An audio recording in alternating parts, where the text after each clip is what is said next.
I've been through the desert on a horse no name. Felt too good to be out of the rain. Bom dia a todos. Vamos dar início às atividades do primeiro simpósio sobre do sul ao norte do Brasil, gênese e morfologia do solo, para quê e para quem.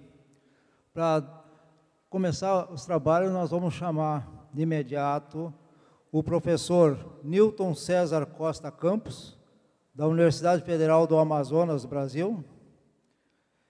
O professor Newton, ele é graduado em agronomia pela Universidade Federal da Paraíba, 2004, mestrado em agronomia, ciência do solo pela Universidade Estadual Paulista, Júlio de Mesquita Filho, 2006, doutorado em agronomia, ciência do solo, pela Universidade Federal Rural de Pernambuco, 2009, e pós-doutorado em engenharia agrícola pela Universidade de Campinas, 2012. Professor adjunto 2 do Instituto de Educação, Agricultura e Ambiente da Universidade Federal do Amazonas, Ocidental, ligado à Sociedade Brasileira de Ciências dos Solos. É diretor do Núcleo Regional da Amazônia Ocidental, ligado à Sociedade Brasileira de Ciências do Solo. Tem experiência na área de agronomia, com ênfase em ciência do solo, atuando principalmente nos seguintes temas: gênese e morfologia do solo e relação solo-paisagem. Professor Milton, o senhor tem 30 minutos. Quando chegar nos 25 minutos, eu faço um sinal para o senhor poder encaminhar as suas conclusões. Você faz onde quiser. Se quiser fazer aqui, quiser fazer lá, para apresentar, fica à vontade.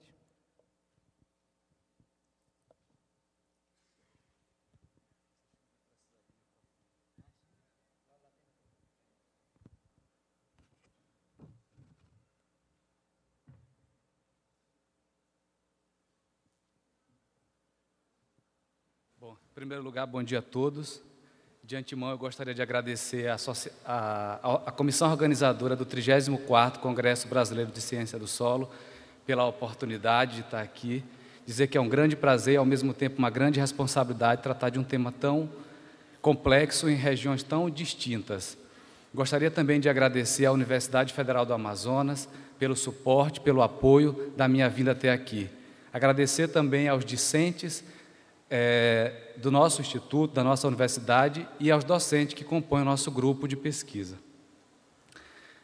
Gostaria também de antemão, antes de começar a nossa fala sobre o assunto propriamente, dizer que é um grande desafio tratar de um tema dessa robustez, dessa natureza, né, onde nós temos regiões que compõem quase que 60%, 80% do território nacional. Então, abranger Amazônia, abranger Nordeste e Centro-Oeste é uma responsabilidade imensa. E eu espero que, ao término dessa apresentação, eu realmente consiga chegar ao objetivo, né, dessa visão, desse passeio sobre essas 3 regiões, e, ao mesmo tempo, que também atenda às expectativas dos senhores, mesmo porque é um público diferenciado, é um público especializado. Bom, então a ideia inicial de nossa palestra é caracterizar inicialmente as 3 regiões de objeto de nossa palestra, quanto às questões de clima, de vegetação, relevo, solos e, finalmente, as relações solo-paisagem nesse contexto de região norte, de região nordeste e de região centro-oeste. Na figura 1, nós temos um mapa com as características climáticas do Brasil, né? Então a gente percebe uma variação muito grande em relação ao clima. Quando a gente faz um zoom, né, a gente percebe a região norte, parte da região centro-oeste, com um clima quente, superúmido, sem seca, até um clima com 4 a 5 meses seco nessa região. Se você faz o zoom para a região nordeste e parte do centro-oeste, a gente percebe que essa variação já muda um pouco, né? Você tem presença de 4 a 5 meses seco, de clima semiúmido, quente semiúmido. Por outro lado, você tem um clima de aproximadamente, aí, chegando até 11 meses seco. Então, a gente percebe inicialmente uma diversidade climática partindo do norte para a região nordeste, onde você tem a ausência total de período seco na região norte, enquanto no nordeste você chega a praticamente seca durante o ano inteiro, seja com apenas um mês do ano com período de chuvas. Quando a gente pensa a vegetação reflete condições climáticas, reflete condições de solo. A gente percebe também essas mudanças, obviamente influenciado pelo regime climático. Observarmos aqui a região central do Brasil e parte do Nordeste com composição de savana, depois floresta umbrófila densa e floresta umbrófila aberta na região norte, savana estépica, que é a nossa caatinga do semiárido nordestino, e as áreas de tensão ecológica, que pega parte do Mato Grosso, parte do Mato Grosso do Sul e do Mato Grosso propriamente. Então, essa diversidade vegetacional, ela é produto das condições climáticas regionais. Por outro lado, se a gente observarmos em termos proporcionais e de bioma, aproximadamente 85% dos grandes biomas brasileiros, eles concentram-se nas regiões da Amazônia, Cerrado, Caatinga e Pantanal. Então, 85% dos biomas estão concentrados nas 3 regiões de abrangência desta palestra. Quanto às condições de relevo, o relevo também é bastante variado nessas 3 regiões, né, com presença marcante de depressões, tabuleiros, planaltos e planícies. Então, essa diversidade de feições de relevo, de faces do relevo, imprime também variações nos atributos do solo e que, por sua vez, pode formar solos, deverá formar solos de naturezas distintas nas 3 regiões de estudo. Quanto às questões de solos propriamente, né, esse aqui é o mapa da Amazônia, um mapa adaptado.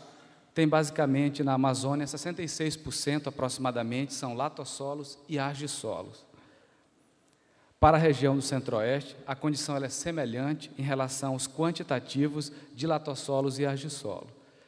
Para o Nordeste, a dominância também nessas 2 classes de solo, porém, com uma inclusão de neossolos como solo representativo de caráter mais regional, um solo pouco desenvolvido, um solo pedogeneticamente pouco desenvolvido, mas de grande importância regional no Nordeste brasileiro. Aqui nós temos os percentuais em relação aos quantitativos de solo no Brasil, nessas 3 regiões, e você percebe que os argissolos e latossolos nas 3 regiões são dominantes, e eu gostaria de chamar a atenção para um dado interessante aqui em relação aos neossolos, que eles são de grande expressão na região nordestina brasileira. O que reflete, na verdade, a própria condição climática da região. Esse gráfico de barras traz as informações sobre os solos da região do Brasil, englobando as 3 regiões de interesse do nosso estudo, que são a região Norte, Nordeste e Centro-Oeste. A gente observa que argissolo e latossolo são aqueles que apresentam maiores expressão. E para a região do Nordeste, a gente verifica que os neossolos são aqueles que apresentam também grande expressão. Bom, quanto aos estudos, quanto à relação solo-paisagem, a gente costuma definir ela como uma associação entre os componentes dos solos, elementos de subsuperfície e as feições da superfície. Eu diria que a junção desses 3 elementos compõe aquilo que nós chamamos de solo-paisagem. Um conceito mais amplo diz que a relação solo-paisagem refere-se ao padrão de distribuição espacial dos atributos do solo e suas relações de dependência com a disposição do relevo. Então, a gente já começa a perceber que o comportamento do relevo é aquilo que imprime variações nos atributos do solo. Sendo assim, o que a gente consegue perceber de mudança nos atributos refere-se basicamente a 3 elementos principais. O primeiro deles são as feições da superfície da Terra, ou seja, as faces da superfície da Terra é um dos componentes ou um dos elementos que imprime variação nos atributos do solo. Por sua vez, essas feições alteram os fluxos d'água, favorecendo tanto o caminhamento no interior do solo com fluxo anisotrópico, como também um escoamento superficial. E, por consequência, alteram os atributos do solo. Assim como o material de origem também é uma fonte de variação nesses atributos. Agora, quando ao surgimento, né, desses conceitos, né, dessa relação, tem um conceito sob o ponto de vista geomorfológico, estabelecido por Roux em 60, e tem um conceito do ponto de vista do conceito de catena, estabelecido por Maini em 1935, que esse tem fins, utilizado para fins de levantamento pedológico, o mapeamento de solo também. Eu fiz um levantamento, a ideia de trabalhos no Brasil que abordassem esses conceitos da relação solo-paisagem, uma forma de nos situar, de tentar englobar todo o país. E eu selecionei alguns trabalhos que a gente considera como sendo mais importantes, que enfocam as relações solo-paisagem. O trabalho do Clement Beat, em 1972, realizado aqui no Rio Grande do Sul, estudou a gênese de uma sequência de solos da região do Planalto Médio Rio-Grandense. Um dos trabalhos clássicos utilizado na relação solo-paisagem é do Lepsch, colaborador 77, que associa a relação solo-paisagem à superfície geomórfica no estado de São Paulo. Já quando a gente caminha para o sentido do Nordeste, o trabalho do Alves e Ribeiro, de 95, relacionou os estudos da relação solo-paisagem aos conceitos de superfícies geomórficas em Pernambuco. E o Chaifé e Dalrymple, em 1995, estudaram a evolução das paisagens e sua relação com os paleossolos e paleoclima em Roraima, norte amazônico. Um outro trabalho importante é do Teramoto e colaboradores, 2001, que cruzou as informações das superfícies geomórficas com o comportamento dos atributos do solo. E, para finalizar, um trabalho na região centro-oeste, do Mota e colaboradores, 2002, que estudou as relações solo-superfície geomórfica e evolução da paisagem em uma área do Planalto Central brasileiro. Na verdade, a ideia de trazer esses trabalhos realizados no Brasil é dar mais ou menos um perfil, né, de trabalhos de grande importância que abordam a temática proposta nas diferentes regiões brasileiras, incluindo as regiões de estudo Norte, Nordeste e Centro-Oeste. Bom, para que os estudos da relação solo-paisagem sejam possíveis, é preciso lançar mão daquilo que eu chamo de modelo de paisagem. Então, é preciso levar em consideração alguns conceitos importantes. E o primeiro trata-se de superfícies geomórficas. De acordo com Roux, em 67, é uma porção de terra que é especialmente definida no tempo e no espaço. O Daniels, em 71, acrescenta que a superfície geomórfica tem limites geográficos definidos e são formados por um ou mais agentes em um determinado período de tempo. No gráfico 3, apresenta um resultado de um trabalho da relação solo-paisagem, realizado por Campos e colaborador em 2007, em Pereira Barreto, São Paulo. O outro modelo importante, talvez aquele mais utilizado, é o de segmento de vertente, é um modelo mais com perfil geomorfológico, estabelecido por Dalrymple, em 1968, que estabelece um modelo de paisagem composto por 9 unidades hipotéticas de vertente, as quais podem estar parcialmente ausentes ou repetidas na catena. Que tem a figura que apresenta o modelo proposto por Dalrymple, e a gente percebe que tem o interflúvio, que seria um topo de uma paisagem, um divisor de águas, até o canal fluvial, partindo do 1 para o 9. Nem todas as top-sequências de estudos, eles contemplam todas essas faces, todas essas feições, ou esses compartimentos da paisagem. E um outro, finalmente, o modelo que baseia-se na curvatura do terreno, de True, em 1965, as pedoformas podem variar desde lineares até côncavas, passando pelas convexas, normalmente associa o perfil, ou seja, a inclinação do terreno, à própria curva do mesmo. Esse modelo ele trabalha basicamente com côncavo, convexo e linear e suas interações. Agora, trazendo esses conceitos para nossas 3 regiões de estudo, nós fizemos um levantamento com a abordagem de 3 a 2 trabalhos por cada região, abordando a temática. O primeiro trabalho é da região norte, realizado por Lima e colaboradores de 2006, que estuda a mineralogia e química de 3 solos de uma top sequência da bacia sedimentar do Alto Solimões, Amazônia Ocidental. Então, nesse trabalho, nós temos o modelo aqui. A gente verifica que, na área de topo ou platô, né, você tem terra firme, você tem presença de solos pedogeneticamente mais evoluídos, né, enquanto que na planície aluvial, áreas que recebem material a cada ciclo de cheia, ou cada ciclo de inundação, é constantemente enriquecido esse material, você tem solos de natureza menos evoluído, e solos em termos de nutrientes muito mais ricos, quando comparado a uma condição de terra firme. Essa é uma paisagem muito comum na região amazônica, principalmente para quem conhece a região, quando são áreas banhadas por rios de água barrenta, como a gente costuma dizer, por lá. Um outro trabalho também importante na região foi realizado por Benedetti, colaborador de 2011, que estudou a gênese de solo derivado de sedimento pliopleistocênicos e de rochas vulcânicas básicas em Roraima, norte amazônico. Também traz um modelo esquemático com as relações solo-paisagem, as interferências dessa relação em termos de feições de relevo e suas consequências nos próprios solos e a própria vegetação. No trabalho realizado por Benedetti, ele verificou que nas áreas de topo, né, que ele chama de tabuleiros, há presença de solos pedogeneticamente mais evoluídos, como os latossolos, enquanto que nas áreas de influências de regimes de inundação ou que tem contribuição de material de basalto, como a gente percebe aí na figura, você tem solos com caráter eutróficos, em contrapartida nas posições de tabuleiros, solos com caráter distrófico, refletindo as posições da paisagem, né, o relevo em si, na verdade, e o material de origem. Caminhando agora no sentido, numa outra região, o Nordeste, né, eu fiz questão de trazer, já que o Nordeste a gente pode dizer que tem duas grandes diferenças, uma região semiárida com baixo volume de precipitações e uma região de zona da mata, uma região costeira com regime hídrico completamente diferente. Então, os trabalhos aqui abordados em relação ao Nordeste, nós teremos um de semiárido e outro relacionado à zona da mata.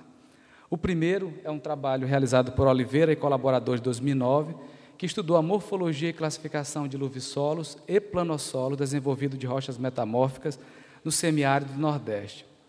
Esse trabalho é composto por 4 toposequências, e se a gente verificar nessa primeira toposequência, a toposequência 1, a gente pode observar que o luvissolo crômico, órtico típico, o perfil 1, né, ele apresenta-se numa posição de terço superior, enquanto que um luvissolo, né, com caráter crômico, também mais de ordem lítica, isso indica que uma proximidade com o material de origem, no sopé dessa toposequência, enquanto que o perfil 2, o luvissolo crômico solódico, que certamente deve receber influência do material de origem, mas também material transportado do perfil 1.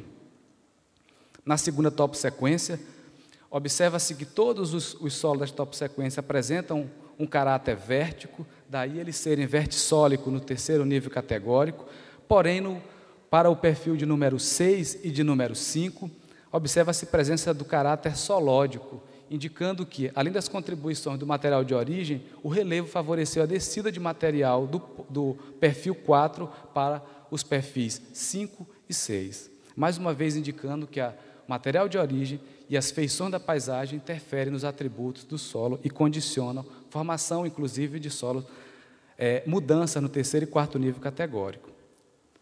Para a toposequência 4 e a toposequência 5, a toposequência 3 e a toposequência 4, nós temos um comportamento semelhante. Sempre na parte de sopé, na área de abaciamento, você encontra planossolo áplico eutrófico típico, para as duas condições, indicando, neste aqui solódico, indicando uma condição também de descida de material associado ao material de origem. O outro trabalho, também relacionado ao Nordeste brasileiro, é um trabalho realizado por Moreal e colaboradores em 2006, caracterizou solos de 2 toposequências em tabuleiros costeiros no sul da Bahia. Então, já pega a outra faixa, né, que corresponde à Mata Atlântica, uma zona mais de litoral do Nordeste. Esse trabalho, foi observado que, nas posições de topo da paisagem, verifica-se presença de latossolo vermelho, passando-se por argissolo, chegando numa condição de relevo mais deprimido, com presença de espodossolos.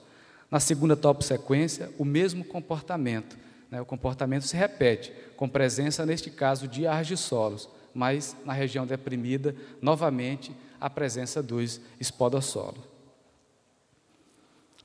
Bom, na região centro-oeste, dos trabalhos que eu considero mais interessantes, é o trabalho realizado por Mota e colaboradores de 2002, que estudou as relações solo-superfície geomórfica e evolução da paisagem em uma área de Planalto Central brasileiro. No trabalho do Mota, a gente observa que, para a superfície geomórfica 1, que ele usou os conceitos do Hull, com contribuições do Daniels, ele verifica que, nas condições mais estáveis da paisagem, a presença de solos é muito mais profundos, muito mais pedogeneticamente evoluídos. Enquanto que numa condição de superfície geomórfica 2, começa a ocorrer variação, e na 3 as variações são bastante comuns, com presença desse caráter mais tanto erosional, quanto um caráter deposicional. Deposicional no sentido das áreas onde você tem influências de água, e erosional daquilo que é trazido pelas outras duas superfícies geomórficas. Avançando na região centro-oeste, um trabalho também interessante do Chiavo e colaboradores de 2010, estudou a caracterização e classificação de solo desenvolvido de arenito da formação aquidauana no Mato Grosso do Sul. Esse trabalho, também a paisagem, interfere nos atributos e no comportamento dos solos. Queria deixar claro que esse é um modelo hipotético, no trabalho não consta nenhum modelo, nós fizemos esses modelos numa forma de ilustrar, de tornar mais didático a apresentação. Verifica-se que no perfil 1 você tem argissolo vermelho distrófico, no perfil 2, em função de um relevo um pouco mais deprimido, você tem uma presença de gleissolos, em função dessa conformação mais deprimida, favorece o acúmulo de água e, em consequência, a presença do horizonte glei. Seguindo-se para um plintossolo, função também do regime hídrico, e finalizando com um cambissolo. Então, a gente observa no trabalho do Chiavo e colaborador de 2010, como ele conclui no final, que as posições da paisagem que definem o comportamento e atributos do solo. Um outro trabalho também realizado por esse mesmo grupo, Pereira e colaboradores de 2013, estudou a caracterização e classificação de solos em uma topossequência sobre calcário na Serra do Bodoquena. A gente sabe, por exemplo, que o calcário se apresenta normalmente em regiões áridas, e neste caso apresenta na Serra da Bodoquena. Em compensação, seu comportamento em relação aos atributos do solo deve-se basicamente às condições de relevo.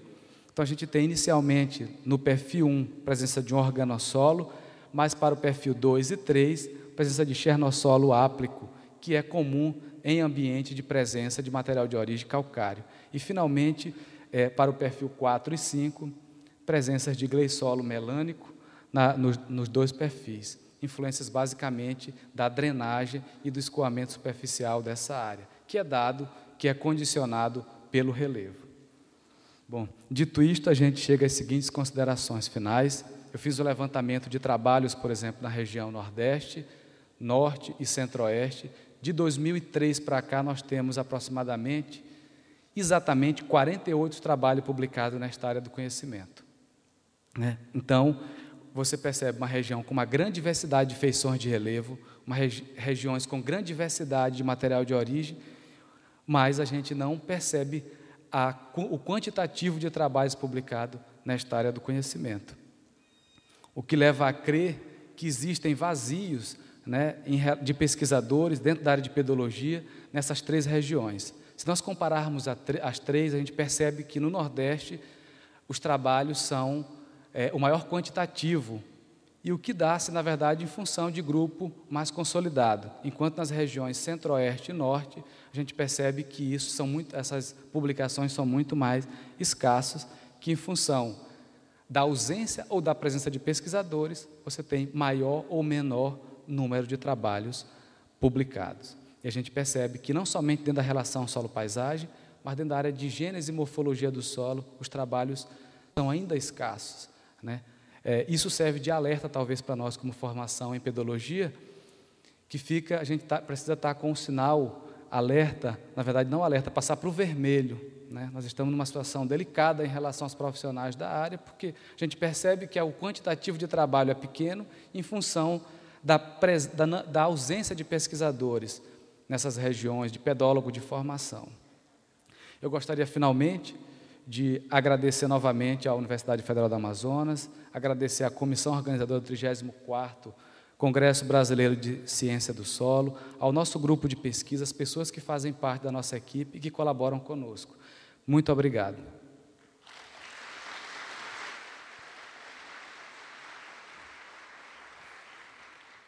Obrigado, professor Milton. Por favor, fica aqui. E as perguntas vão ser feitas por escritos no final da segunda palestra. Foi uma combinação. Chamamos agora o professor Fabrício de Araújo Pedron, da Universidade Federal de Santa Maria. Professor Fabrício, engenheiro agrônomo pela Universidade Federal de Santa Maria, com graduação sanduíche na Michigan State University, Estados Unidos, mestrado, doutorado e pós-doutorado em Ciência do Solo pela Universidade Federal de Santa Maria, na área de pedologia. Atualmente é professor do programa de pós-graduação em Ciência do Solo na Universidade de Santa Maria. Tem experiência em levantamento e classificação de solos e gênese e morfologia de solos. E nos últimos anos tem se dedicado à pesquisa na área de gênese e mineralogia do solo. Professor Fabrício, o senhor tem 30 minutos, no mesmo esquema, depois no final fazemos as perguntas. Sim. Oi. É melhor. Inicialmente, bom dia a todos. Também gostaria de começar agradecendo à comissão organizadora do 34º Congresso pelo convite. É uma satisfação muito grande estar aqui na frente, e uma responsabilidade, como o colega Milton comentou também, de estar aqui na frente, conversando com vocês sobre temas importantes para a nossa área, de pedologia, gênese e morfologia do solo, que nós tanto amamos. Bom, o convite foi feito, então, para falar sobre o tema do evento, que seria para quê e para quem, e eu fiquei pensando, será que eu teria como contribuir, de fato, com a minha pequena experiência como pedólogo, falando de um tema que é bastante amplo. Então, eu fiquei pensando de que forma eu poderia agregar, e quando fui convidado, o pessoal comentou que queria pesquisadores novos, vamos trocar, não sempre os mesmos, vamos começar a ouvir o que esse pessoal novo tem para dizer. E aí fiquei pensando de que forma eu poderia contribuir, então, com os colegas. Aí eu fiquei pensando também, mas quem são essas pessoas novas? Quem são os novos pedólogos? Quem é a nova geração de pedólogos? Aí fiquei pensando nisso, quem sabe então a gente contribui dessa forma, tentando identificar e perceber um pouquinho quem são essas pessoas, esses colegas, o que eles estão fazendo, qual é o sentimento desses colegas, quais as dificuldades, suas demandas e assim por diante. Bom, baseado nisso, então, a minha proposta foi falar um pouquinho sobre a visão e a atuação, então, dessa nova geração de pedólogos na região sul e sudeste, já que o colega Milton, então, ficou encarregado de falar um pouquinho sobre as demais regiões do país. Bom, então, a ideia inicial era fazer uma caracterização, uma identificação desses colegas, quem são eles, de que forma estão atuando, quais são suas dificuldades. Inicialmente, a dificuldade minha foi criar um critério para estabelecer o que seria pedólogos, ou então técnicos de gênese e morfologia do solo da nova geração. Então, foi um pouquinho complicado, nós acabamos delimitando, então, todos os profissionais que defenderam doutorado a partir de 2003 e que estão hoje atuando nesta área, certo? Então, o título de doutor após 2013 e a atuação também limitada às regiões sul e sudeste do país. Okay? A maioria dos colegas que eu contactei, então essa foi uma outra ideia, não simplesmente chegar aqui e passar a minha opinião, mas conversar com o maior número de colegas possíveis para que as nossas ideias aqui fossem mais, tivessem um peso maior e de repente a gente consiga contribuir mais. A maioria dos colegas contactados defenderam, então, o doutorado a partir de 2005, mas foi contabilizado, então, a partir de 2003.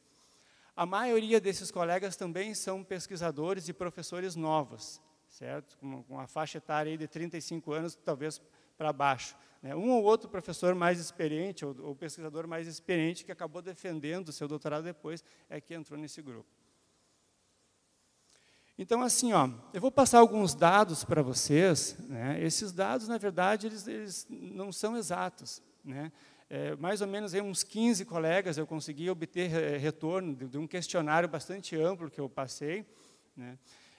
E nesse solicitei também à Sociedade Brasileira a nominata dos sócios, né, da Comissão de Gênese e Morfologia. Essa nominata foi passada no final de maio, se não me engano. Então, provavelmente, hoje, os dados já não... né, provavelmente, pessoas já se associaram até para ter desconto no Congresso, enfim. Mas eu acho que o importante aqui dessa conversa não são os dados específicos, mas a ideia que a gente vai passar, né, e eu vou tentar convencê-los de que algumas coisas estão acontecendo e algumas atitudes a gente precisa tomar para que a gente, né, siga num caminho aí razoável para a nossa área de gênese e morfologia do solo. Então, foram contabilizados 88 associados. Desses 88, 60 associados, né, são considerados, então, da nova geração, né, defenderam o título de doutor, mais uma vez, após 2003. Dessa nova geração, perdão, 60 associados, né, seriam dessa nova geração, 37 doutores e ainda também 23 estudantes de pós-graduação e também profissionais, né, que estão inscritos, aí registrados na Comissão de Gênese e Morfologia. Desses 37 doutores, tá, esses 37 são os que fazem parte trabalham, atuam nas regiões sul e sudeste, certo? Destes 37 doutores, então 28, né, são dessa nossa região, perdão, me enganei ali, e desses 28, então 26 associados são ligados a instituições públicas. E aí eu posso passar para vocês aqui, 16 são professores, certo? De universidades, institutos federais, 9 técnicos da Embrapa e um técnico foi identificado aí do IBGE. Bom, talvez a contribuição maior da nossa conversa seja esse slide aqui, ó. O que a gente pode concluir aqui, ó? É que 2/3 da nossa comissão de gênese e morfologia atualmente são técnicos da nova geração. Esse é um dado importantíssimo, né? Está havendo uma renovação bastante grande nesses últimos anos e 2/3, nós somos 2/3 da comissão de gênese e morfologia. Gravem essa informação, isso é importante, certo? Bom, e aí também foi questionado, né, uma série, como eu falei, o questionário foi amplo, né, várias perguntas, e eu acabei selecionando, né, percebendo, então, nesse questionário, algumas coisas importantes, e aí, obviamente, eu vou mostrar para vocês essas questões que eu, né, considerei mais importantes.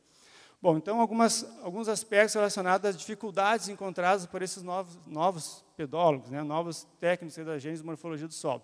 Falta de estrutura para a pesquisa, falta de estrutura para aulas, né, e falta de recurso para pesquisadores novos. Então, a boa parte dos nossos colegas acabam passando em concurso, né, alguns têm a sorte de passar numa instituição já tradicional de pedologia, tem um laboratório bem equipado, tem colegas, né, com maior experiência, e esses não têm essa dificuldade, ou a dificuldade é menor. Agora, a maioria deles, né, passam num instituto federal, né, você sabe que os institutos federais são relativamente novos, e não existem laboratórios. A gente encontra, muitas vezes, os colegas encontram uma situação assim, o laboratório vazio, né, e o colega tem que começar a escrever projetos, né, conseguir recursos para poder equipar esse laboratório e aí, então, começar a sua vida profissional como pesquisador. Né, ou, então, como professor mesmo, porque, às vezes, nem estrutura para aulas a gente tem. Né. A questão da falta de recursos para pesquisadores novos, principalmente aqueles, mais uma vez, a maioria do pessoal está ligado a institutos federais, que, por serem recentes, ainda não tem, a maioria também, programas de pós-graduação. Então, os colegas que não estão vinculados a programas de pós-graduação estão sentindo uma dificuldade maior. Bom, agora vamos pensar um pouquinho o seguinte, vocês poderiam me dizer, e eu vou concordar, o seguinte, isso é normal. Quem de nós não entrou numa instituição e não teve que batalhar, construir o seu laboratório, montar, não teve que ralar para escrever os projetos e conseguir recursos? Não é verdade? Isso é normal. Eu também poderia dizer para você o seguinte, ó, a falta de pedólogos no Brasil é normal. A falta de descrédito nos dados produzidos, né, pelos pedólogos é normal. Não é isso que acontece? Mas tem que ser assim, certo? Então, na verdade, o que eu vou tentar convencê-los hoje é que o caminho que nós estamos seguindo, talvez, né, não seja o melhor. Algumas coisas a gente tem que começar a perceber, né, e dar uma atenção maior para que a gente, talvez, mude o caminho.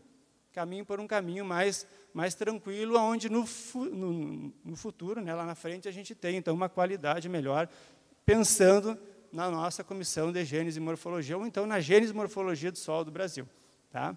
Então, por exemplo, assim, ó, tem que ser assim, gente? Todo mundo tem que sofrer, né, ter essas dificuldades.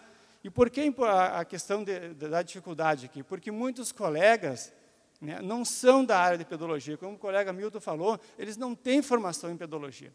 Né, são colegas de outras áreas que acabam passando nesses concursos e vão trabalhar, então, são convidados pela instituição. Olha, a vaga do concurso era para Gênese e Morfologia, classificação, enfim, né, pedologia. Você está convidado a atuar nessa instituição. Nós precisamos de um profissional desta área. O que o colega faz?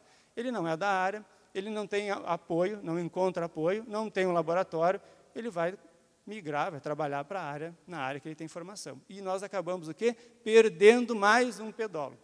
Então, a cada congresso a gente vê a mesma história, falta pedólogos no Brasil.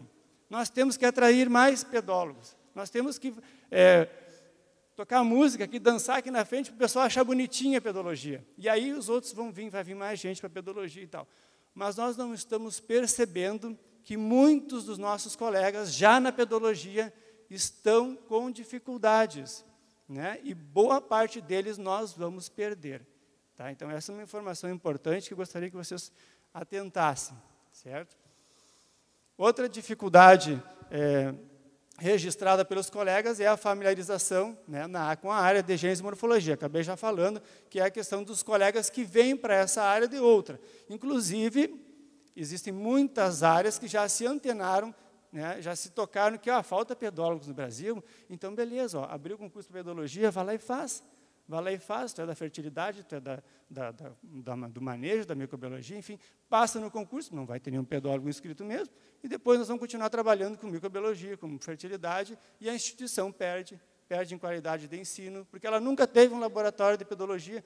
O colega que passou da outra área não vai fazer o laboratório de pedologia. Pelo menos não da mesma maneira que um pedólogo que gosta daquilo que faz, né, e todos vocês aqui, se estão aqui hoje, é porque provavelmente têm uma afinidade com a área de Gênese e Morfologia, né, gostam disso, e a gente sabe que a gente faz muita coisa, tem que ser batalhada mesmo, certo? Então, a gente acaba perdendo essas oportunidades. Né, e esses colegas, só que muitos desses colegas querem participar. E outra coisa importante, vários desses colegas estão registrados na comissão de Gênese e Morfologia do Solo, gente. São colegas que vieram de outras áreas, mas que estão dando sinal, olha, eu quero atuar na pedologia, eu fui contratado para isso, pela minha instituição, eu quero atuar, só que eu não tenho condições. Eu faço outra pergunta para vocês. Será que os colegas, será que o Fabrício, que teve formação em pedologia, ele realmente está preparado para atuar em pedologia? Né? Talvez fica mais claro que os que vêm das outras áreas não estejam. Mas será que o Fabrício está? Será que a nossa formação em pedologia hoje ela está adequada? É uma outra questão que a gente tem que pensar. Uma situação de campo, né, que a gente não gostaria que ocorresse, os colegas vão ter que atuar em pedologia. Vão ter que atuar. Vão ter que escrever o seu projeto para poder conseguir recurso. Né, e aí as dificuldades, então, para que se desenvolvam projetos, para que se forme alunos de graduação e amanhã depois de pós-graduação, né, com uma formação adequada, né, fica complicado. Ninguém gostaria de cavar, depois de ter passado uma manhã inteira cavocando no perfil, né, um olhar para o outro, tá, mas quem é que vai escrever? Tu vai escrever, né? Não, eu não sei. Eu achei que tu soubesse. É uma brincadeira, mas representa algumas situações que a gente está vivenciando na nossa área de pedologia. Encontrar aplicabilidade prática também para a pedologia. Bom, outra coisa que eu não falei é que, ao mesmo tempo que eu questionei alguns colegas considerados da nova geração, também fiz um questionário para vários colegas mais experientes, vamos dizer assim, que defenderam o doutorado já há bastante tempo. Nós resolvemos chamar, o pessoal da nova geração brinca, os dinossauros, mas isso eu acho muito deselegante, né? São nossos mestres. Então, carinhosamente, nós chamamos assim, mas nós resolvemos chamá-los de colegas consolidados, né? Vários também responderam, né, para a gente ter um embasamento para ver se os novos estão muito fora, e essa é uma situação que os colegas consolidados também citam. Né? Qual é a aplicabilidade prática da pedologia, da Gênese e Morfologia do Solo? É óbvio que se vocês estão aqui e têm a afinidade que eu comentei antes, vocês sabem.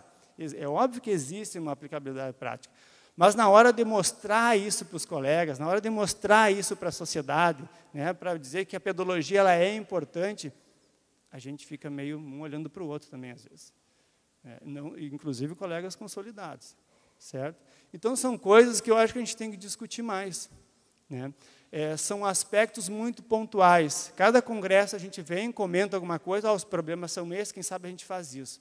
Mas não há um registro da nossa comissão, quais são as demandas. O que a gente pode fazer?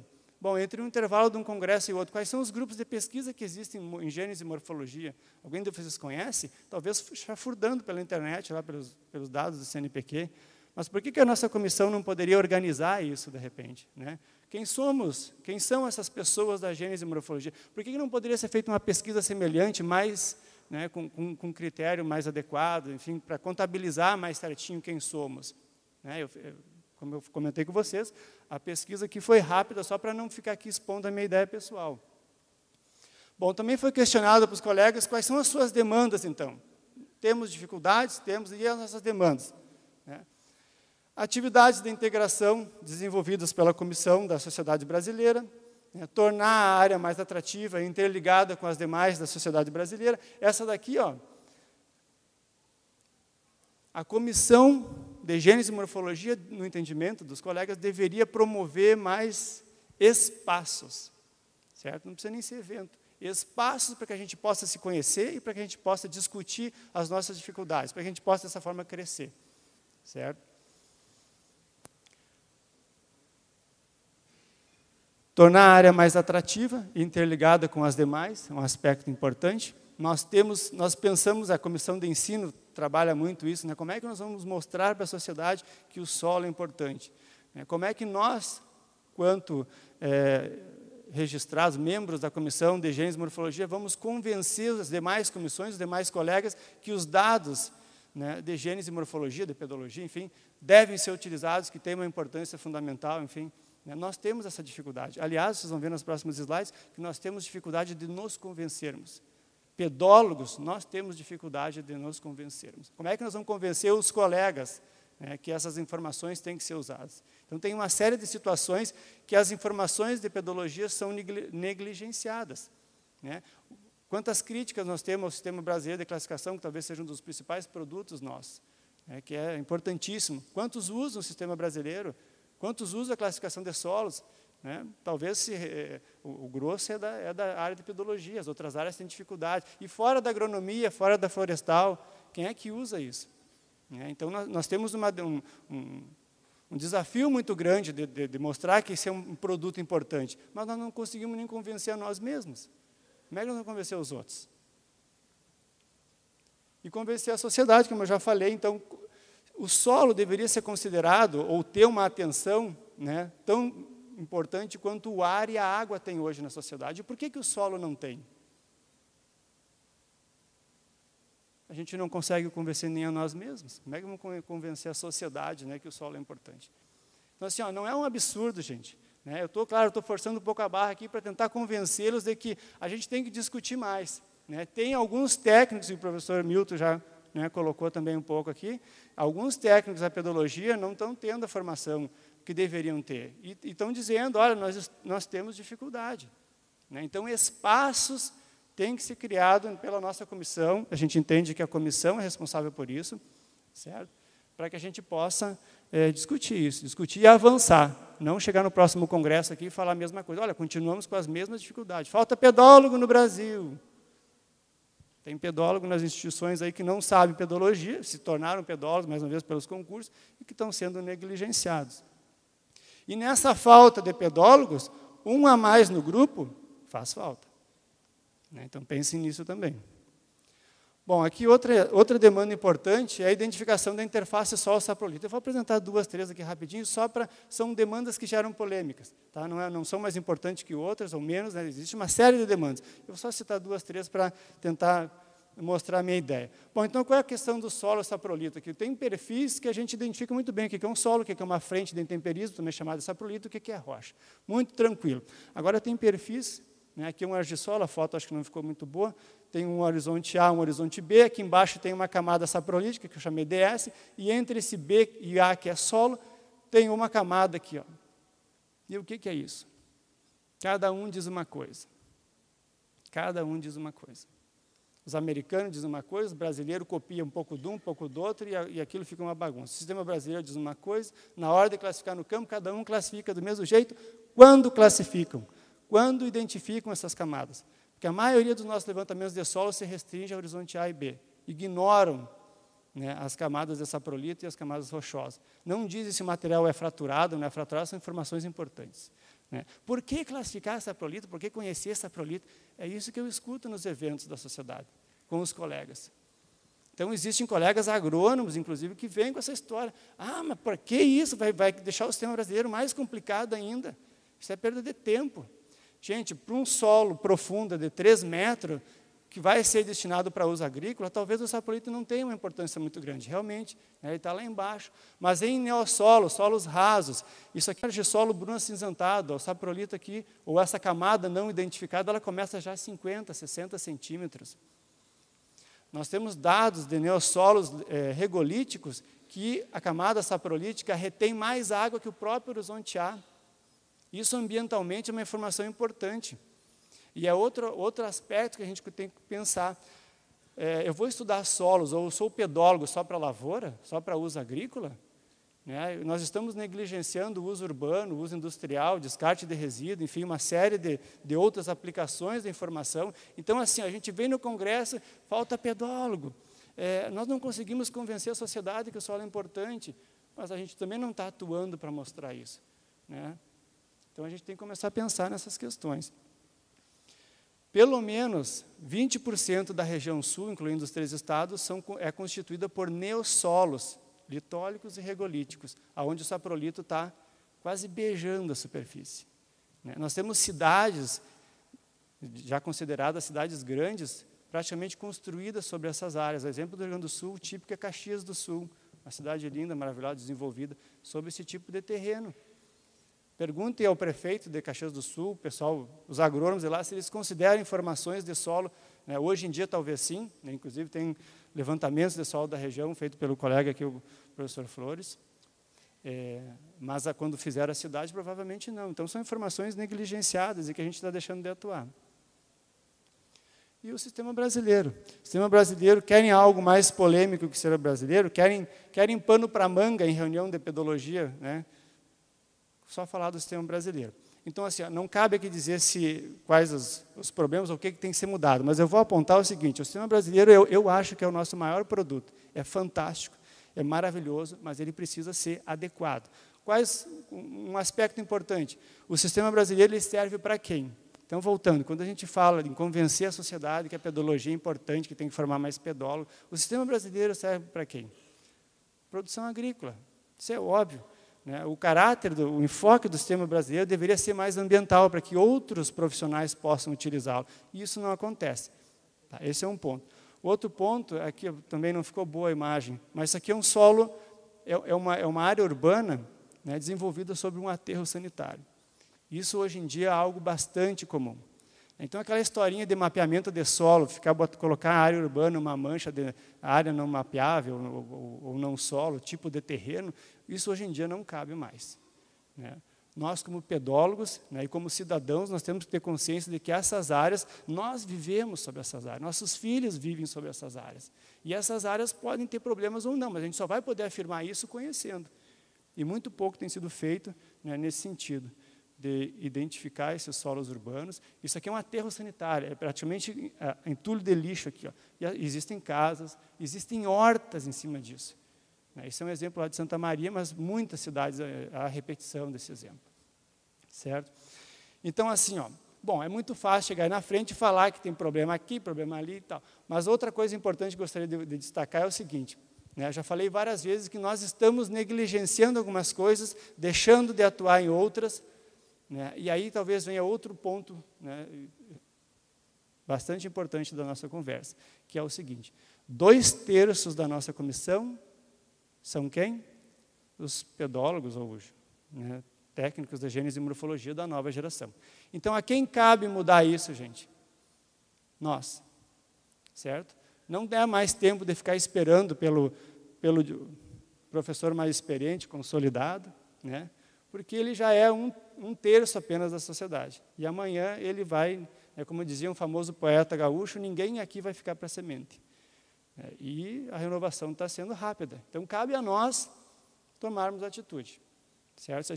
Se nós não nos organizarmos, as coisas continuarão. Outra demanda importante aqui, é interação da gênese, morfologia e pedometria. Que beleza, pedometria. Uns adoram, outros odeiam. A pedometria é uma ferramenta fantástica. Só que pedometria sem conhecimento pedológico por trás, ela não tem serventia alguma, ela não tem sentido. Certo? Então, nós temos que ter um cuidado enorme em utilizar essas ferramentas, mas também formar o pedólogo de forma certa, correta. Dar todo o embasamento para esse técnico, para que ele, então, consiga agregar essa ferramenta que vai, talvez, melhorar a qualidade do dado, facilitar, baratear, enfim, todos os benefícios que a pedometria pode contribuir. Ok? Para que a gente possa, então, usar esses nossos dados tradicionais, utilizando essas ferramentas, e aí, então, melhorarmos as qualidades dos nossos produtos. Talvez, hoje em dia, esse produto aqui não convença a sociedade. Agora, com certeza, esses mapinhas bonitos, coloridos, é bem mais fácil de convencer o prefeito, o governador e assim por diante. Só que, mais uma vez, isso aqui por si só não tem sentido nenhum. Certo? Então, nós temos demandas enormes em relação à pedometria e à gênese e morfologia do solo. Um exemplo, a questão da agricultura de precisão. O Rio Grande do Sul é um estado que se destaca em relação à agricultura de precisão, e a gente sabe que os gargalos dessa técnica é a questão de falta de algumas informações importantes que provavelmente estejam ligadas com a gênese e morfologia do solo. É uma ferramenta que se baseia muito na questão química do solo, alguma coisa física, mas ainda não foi agregada essas informações morfológicas e que talvez contribuam como solução para uma série de questionamentos. Okay. A próprio mapeamento digital de solos também, se baseia praticamente em atributos de relevo, e se nós tivermos a capacidade de tornar esses dados morfológicos numéricos, enfim, de propiciar que esses dados sejam incluídos nos modelos, a gente pode talvez ter uma melhoria. Tem vários trabalhos que indicam isso, que a inclusão de dados morfológicos melhora a qualidade preditiva de determinados modelos. Então, a gente pode avançar bastante nesse sentido. Agora, eu pergunto para você o seguinte: nós estamos, como pedólogos, preparados para usar a pedometria? Muito mais importante que isso, já fiz esse questionamento. Nós estamos, como pedólogos, preparados para entender a pedologia? Então, como eu falei, não adianta a gente saber, é muito fácil eu chegar lá na minha instituição, sentar na cadeirinha na frente do computador, aprender a usar o programinha XY lá e fazer o mapeamento digital. O programa, o modelo vai me dar algum dado. Agora, saber se esse dado tem fundamento, eu preciso de conhecimentos pedológicos. Será que nós, muito antes, então, da pedometria, porque a gente comenta muito, a pedometria é algo avançado, é algo novo que a gente tem que agregar na pedologia. Bom, mas a gente está bem na pedologia? Acho que essa pergunta é mais importante. Outras demandas também importantes é discutir o ensino de gênese e morfologia do solo. Então, por exemplo, quais instituições? Instituições de ensino fundamental, instituição de ensino superior, a gente tem que discutir isso. Quais os cursos? Existem cursos, por exemplo, geografia, que não apresentam disciplina de pedologia. Eu já ouvi falar que algumas instituições já estão começando a incorporar, mas a Santa Maria, por exemplo, não tem. Então, provavelmente não seja uma normativa nacional isso. A biologia não tem pedologia. Boa parte dos nossos alunos de pós-graduação em Santa Maria são oriundos da biologia. Então, tem uma relação muito grande entre essas áreas. Mas e por que eles não têm essa disciplina? Então, é um problema bastante grande isso. Então, nós, como técnicos, que temos que convencer a sociedade, a gente tem que estar atuando também nesse sentido. E qual o perfil do técnico exigido? Bom, vamos pegar o exemplo da graduação. A gente tem que ensinar um aluno de graduação a fazer levantamento de solos ou só dar uma noção para ele? Cada instituição faz do jeito que quer, ou a gente pode conversar e, de repente, criar parâmetros. Ninguém vai padronizar. A gente tem uma diferença muito grande, mas quem sabe conversando a gente consegue chegar numa ideia mais próxima. Isso não é conversado. E quem é que está atuando nessa área? Então, mais uma vez, tem colegas vindo de outras áreas que não sabem, que têm maior dificuldade. Nós que temos uma experiência boa, temos dificuldade. Imagino os colegas que estão vindo de fora. E qual o papel da sociedade, da nossa comissão nesse sentido? Então, nós, pedólogos da nova geração, nós entendemos que a sociedade tem um papel muito importante.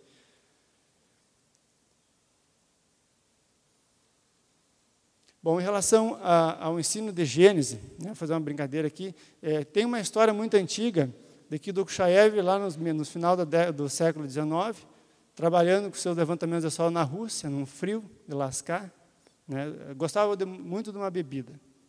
Talvez venha na cabeça de vocês a vodka, né, mas não era a vodka. Dokuchaev adorava um belo chimarrão. E bebia chimarrão dia e noite. E assim ele fazia seus levantamentos de solo. Bom, dessa história, né, surgiu a questão de ensinar a ciência do solo no chimarrão. Então, nós temos aqui, Dokuchaev mostrava a relação solo-paisagem, né, as áreas mais declivosas, mais suscetíveis à erosão, as áreas mais úmidas na baixada, né, e assim Dokuchaev ia bebendo, degustando seu belo chimarrão e mostrando, então, sobre Gênese e morfologia. Aqui ele mostrava as superfícies mais estáveis, os nossos planaltos, solos mais profundos, envolvidos, né, mais argilosos, solos mais pedregosos, terrenos instáveis, e bota chimarrão. Então, é uma brincadeira, né, as áreas úmidas, alagadas, solos hidromórficos, né, para dizer o seguinte, gente, ó, nós precisamos inovar. Se nós continuarmos, né, nós precisamos, ao mesmo tempo, dos conceitos tradicionais de pedologia, mas a gente precisa inovar, principalmente na maneira de transmitir isso para os nossos alunos, certo? Não é a pedometria que vai nos salvar. Por que a pedometria? Porque a pedometria no computador é digital, então já tem um chamativo maior, mas não vai ser a pedometria que vai nos salvar. Tá? Nós temos que pensar um pouquinho mais, né, nós quem? Os pedólogos da nova geração, certo? Então, assim, também foi questionado o pessoal se era sócio ou não era sócio. Alguns que responderam o questionário eram sócios, outros não eram, e falaram o seguinte, ó, sou sócio e não conheço nenhuma atividade desenvolvida, além do congresso, né, pela Comissão de Gênese e Morfologia. Não há vantagem de ser sócio, não contribui com curso de formação e atualização. E alguém falou razoável. Só que o curioso é que o razoável não era sócio. Quem respondeu razoável não era sócio da sociedade brasileira. Então, vamos desconsiderar esse daí. Para mostrar o seguinte, ó, a gente entende que tem que ter uma atuação um pouquinho mais intensa, certo? E, mais uma vez, os responsáveis por essa atuação somos nós, da nova geração, não os antigos. Algumas sugestões, rapidamente, que o pessoal apontou também, listas de grupos de discussão e pesquisa, de laboratórios, quem é que está trabalhando, quem tem laboratório, quais os equipamentos, presta serviço para fora, não presta, quanto custa, né? Eu estou lá tirado no Instituto Federal que não tenho nada, eu posso contactar os colegas.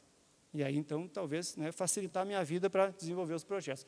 Grupo de discussão, encontros técnicos anuais e bianuais, a exemplo do encontro que teve da física há pouco tempo, por que não podemos fazer um encontro da Gênese e Morfologia? Um encontro com mais calma, onde a gente possa discutir algumas questões mais particulares nossas. Não uma palestra, 2 aqui no evento. É muito rápido, não dá tempo de discutir, certo? Um registro histórico evolutivo da área, né, para que demandas passadas não sejam recorrentes.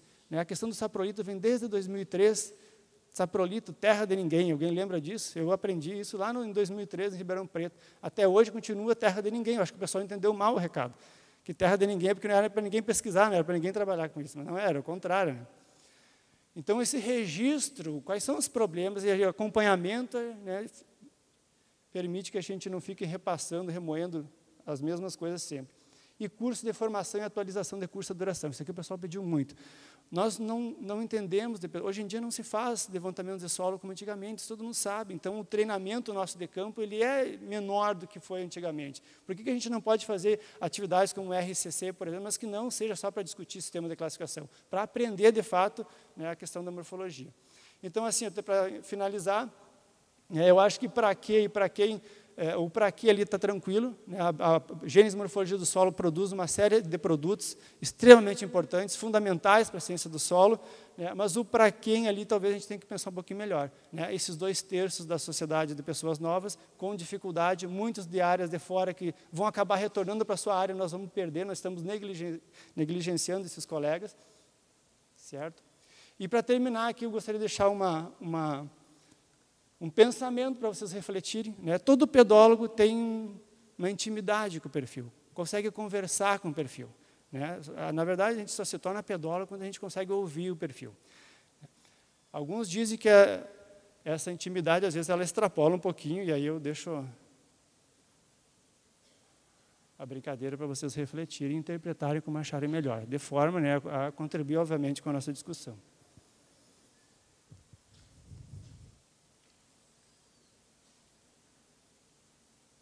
E aí eu agradeço, então, ao convite da comissão organizadora, aos colegas que contribuíram, então, com as ideias, que eu não vou citar os nomes, porque ia me delongar muito, a lista é muito grande, e a vocês todos pela atenção. Muito obrigado, gente.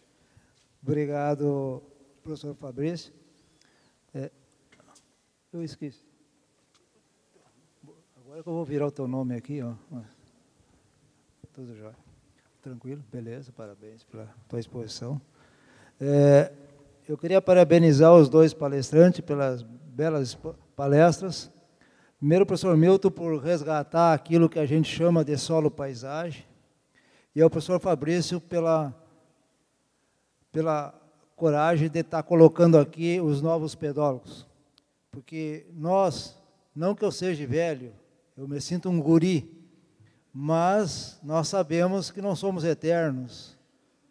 E essa transição que existe sempre foi uma dificuldade muito grande no Brasil, não sei em outros países. Houve épocas em que os cursos de formação foram bem mais generosos. Hoje em dia, vamos dizer assim, as nossas gestões institucionais não colaboram para isso, porque o solo, como disseram aqui, ele está da superfície para baixo. Normalmente você enxerga as plantas, enxerga o que está em cima, e o que está embaixo realmente, dificilmente é imaginado. Eu digo isso porque há 42 anos atrás eu comecei com 5 cruzeiros, a grande maioria não conheceu essa moeda, abrindo as trincheiras para o mestre Raimundo Lemos, no Rio Grande do Sul. Então, é difícil você conseguir com que as pessoas, que a sociedade realmente enxergue o solo como sendo um dos meios de produção daquilo que você compra no supermercado. Só assim, Fabrício, é que nós vamos conseguir fazer com que nós tenhamos a devida importância. Eu te dou os parabéns pela tua palestra. Bom, vamos às perguntas aqui. Temos umas quantas aqui. A primeira veio Francisco Nildo, da Unilab, Redenção, Ceará. Para os palestrantes, acham que outros profissionais, como geólogos, geógrafos, engenheiros civil, e não só engenheiros agrônomos, atuarem na pedologia? Eu não sei. O Fabrício quer responder? Ou, para os palestrantes, eles não especificaram qual palestrante. Isso é interessante porque eu conheço químico do solo que foi pedólogo. Eu acho que talvez deva estar aí o professor Spinelli, que é de formação geólogo. E geógrafo também conheço alguns. É interessante a questão. Oi. Eu acho que é fundamental, inclusive. Nós temos vários exemplos de colegas da geologia que atuam, que são membros da Comissão Brasileira de Ciências do Solo. Acredito que de outras, tem vários biólogos aqui presentes, engenheiros florestais, deveria ter mais engenheiros civis, engenheiros ambientais, e talvez é aí que nós estamos pecando, só que talvez a questão não é aqui nós nos reunirmos e vamos lá para a rua fazer propaganda da ciência do solo. Talvez isso tenha que ser um trabalho bem maior, lá no ensino fundamental, talvez no ensino médio, não sei, estou colocando questões para que a gente possa pensar, mas de maneira mais aprofundada isso. Quantos de nós participam, por exemplo, da comissão, não digo ser membro da comissão, mas talvez participar das atividades da comissão de ensino de solo, certo? E essa é uma questão fundamental. Se nós não atuarmos nesse sentido, desde a graduação, por exemplo, que está mais próximo de nós, de que forma a gente ensina a pedologia? Não vai mudar muita coisa. Mas eu acho que deveria ter um trabalho, e a comissão de ensino se preocupa muito com isso, de incluir essas disciplinas nesses cursos, que têm uma relação muito forte com os meios naturais e que não apresentam conhecimentos de pedologia. Mas nós deveríamos ter aqui todos esses profissionais juntos. O sistema brasileiro ele deveria servir a todos esses profissionais. Não cada profissão ter um sistema para classificar solo, ou enxergar o solo de uma maneira diferente. Obrigado, professor.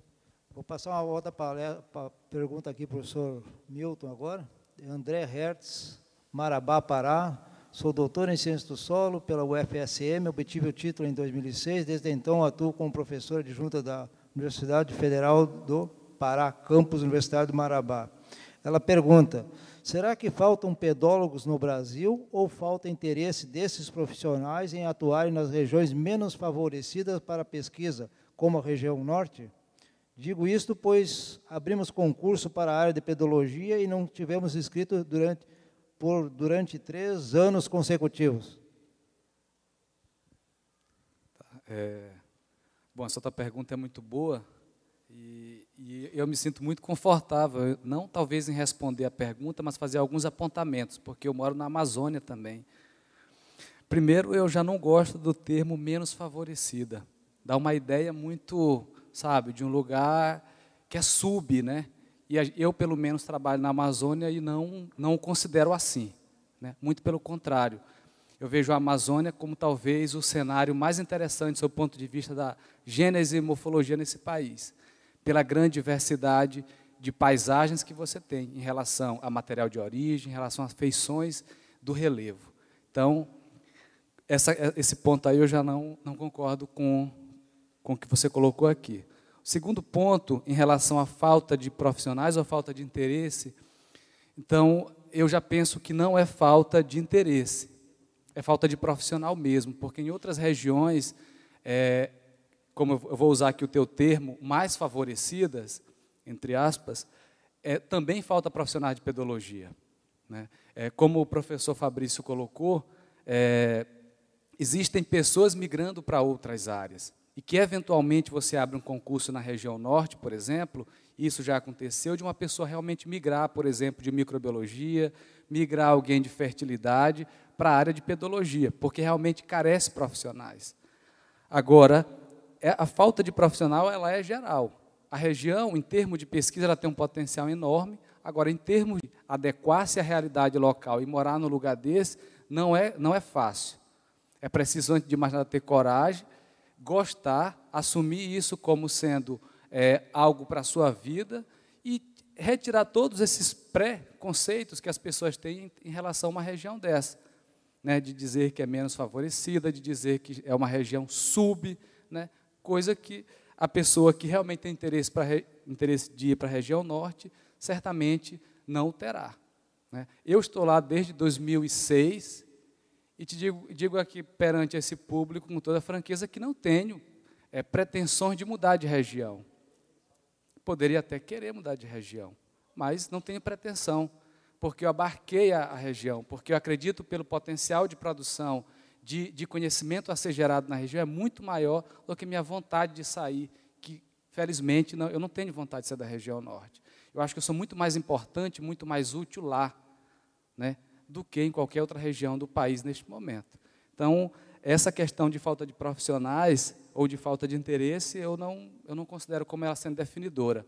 Eu considero que seja falta de profissionais, sim, da pedologia, para qualquer região desse país, não somente a região norte, ou a região centro-oeste, ou a região nordeste. Basta vocês ver os concursos que estão abertos e que não conseguem preencher, né? Não somente na região norte do país. Obrigado, professor. Pedi agora para o professor Fabrício para fazer um comentário sobre a colocação do professor Klinger. Isso, o professor Klinger fez alguns comentários em relação à necessidade de discutir mais sobre o saprolito, né, a transferência de conhecimento, sobre a questão da gente, de fato, discutir um pouquinho mais sobre o ensino, né, da ciência do solo. Pelo que eu entendi aqui, sugeriu também que a gente fizesse reuniões da comissão, né, professor? Eu acho que a gente pode, eu me coloco à disposição, já que eu vim aqui, coloquei né, todos esses pontos para vocês, durante o congresso, se vocês se assim desejarem, a gente pode fazer uma lista daqueles que têm interesse de discutir essas questões, conversar com o professor Klinger, a possibilidade da gente fazer alguma reunião, enfim, mas dar um segmento, dar um passo a mais, não simplesmente falar aqui e morreu aí, né? Vamos conversar, vamos se encontrar e vamos ver o que a gente pode agregar, né, de forma viável, obviamente, né, e que possa trazer benefícios para todos nós, principalmente o pessoal da nova geração, né? Obrigado, Fabrício. Tem mais aqui que não é uma pergunta propriamente dita, mas é extremamente importante, do Alessandro Samuel Rosa, da Universidade Rural do Rio de Janeiro. Parabéns aos jovens pedólogos, principalmente ao Fabrício, que foi quem me ensinou a descrever perfis de solo. Os pesquisadores em mapeamento digital de solos estão em vias de criar um grupo de trabalho em MDS, junto à Sociedade Brasileira de Ciências do Solo. Acredito que os pesquisadores em gênese e morfologia devem avaliar a possibilidade de também criar um grupo de trabalho, exatamente o que eu estava falando, a fim de fortalecer essa área fundamental a todas as demais áreas da ciência do solo. Obrigado, Alessandro. Sim, pode fazer como. Rapidamente, eu gostaria de só ressaltar o seguinte, eu acho que a gente não vai criar comissão disso, comissão daquilo, reunião disso, reunião daquilo, porque não vai funcionar. A gente tem uma tradição de atuação, e se mudar muita coisa, a gente não vai fazer, não vai dar certo. Mas, eu acho assim, se pequenas ações que a gente consiga, né, se organizar, já vai, né, trazer resultados interessantes. Então, pequenas ações, né, mas a ideia, com certeza, é interessante. Pode ser agregada a essas reuniões. Ok, obrigado. Não tendo mais perguntas, tem mais alguma pergunta aí que possa vir? Professor Clínio, por favor, no microfone ali no professor Clínio, vamos abrir, faz favor.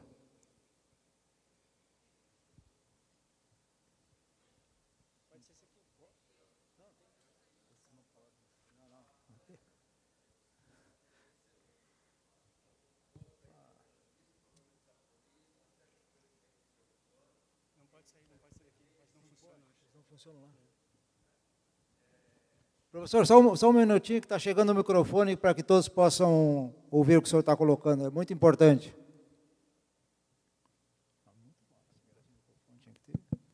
Olha, a palestra foi excelente. Eu acho que você tocou em pontos fundamentais. A questão de saprolito, por exemplo, é uma questão que vem nos preocupando muito. Por exemplo, na zona semiárida, o sólido cristalino, variando o saprolito, o uso totalmente diferente. Então, nós temos que cuidar disso e, inclusive, inserir no sistema brasileiro. Outra coisa é a questão do ensino. O ensino precisa da formação e classificação, porque o pessoal vem, muitas vezes, não sabe descrever um perfil. Se o camarada não aprende a descrever um perfil, ele não vai poder fazer pedologia. Antigamente, tinha os cursos de treinamento em levantamento de solos. Era um curso intensivo, que dava parte teórica, prática, e dava um levantamento, fazia um levantamento para treinar os agrônomos, principalmente, né? Mas isso, desde que isso foram 4 cursos feitos. Agora, quando criaram a Embrapa, aí nunca mais quiseram fazer curso desse tipo. É só mestrado, doutorado e tal, etc. Então, não se pôde fazer mais esses cursos que são essenciais para a qualificação de pedólogo.